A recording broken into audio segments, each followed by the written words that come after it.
Bro, it's a thoughtful call to think about this, especially around Father's Day, just to think. Like, I think what I would do, I would write down the stuff maybe that you feel like you didn't get, and then you'll kind of have your answers, I think. For me, I think some of it would have just been direction. It would have been like, maybe if my father would have put his hand on the back of my neck more. That's like a very fatherly son or parental type of thing.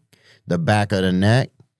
And not looking at your children with judgment. I was looked at with judgment a lot. Mostly judgment. In fact, probably 250% judgment. So that's how I learned that the only way to operate in the world was judgment. That was like the currency. It was like, oh, I'm going to judge you. That's kind of how I showed affection, was through, oh, I'm going to judge you less. If that sounds, I don't know if that sounds real to anybody or not. You think that's real, Halston? That's actually really interesting. But yeah. Why do you think that is? Oh, well, I think it makes perfect sense, because if somebody judges, the only look I see in a parent's eyes is judgment, then that's all I'm going to do of myself, and it's all I'm going to do probably of others, especially if it's like if there's like intimacy or just communication. So, yeah, that's what I did. And it's a survival skill that can help you a lot, because you're judging things. You get really good at judging this, judging that. You know what I'm saying? You get really good. But it'll keep you alone too. It can anyway. So, but blessings to you, bro. Happy Father's Day to you. And I'm just thinking out loud too, bro. I don't know any of this. I'm not a scientist. But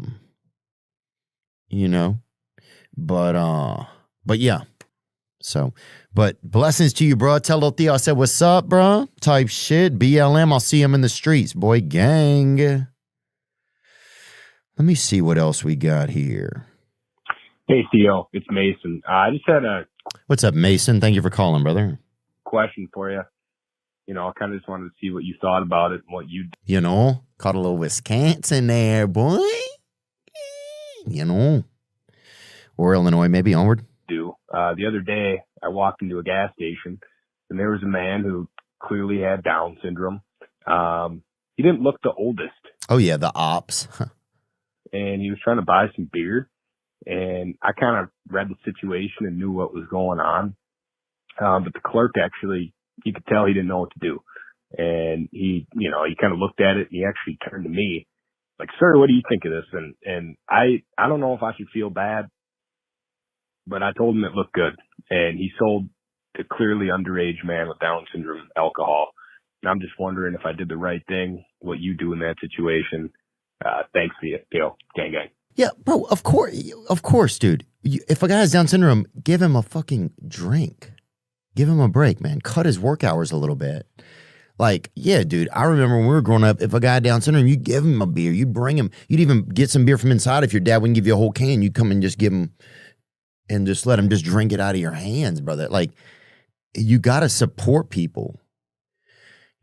People with Down syndrome love to drink beer because I think it has sugar in a lot of it's sugar based. Why do Down syndrome people love beer? Oh, it just shows a picture of Ireland. So County Cork specifically. But dude, it's like, I believe, look, if somebody has Down syndrome or if they might have it or whatever, I think you got to let them drink, bro. That's the type of place I'm from.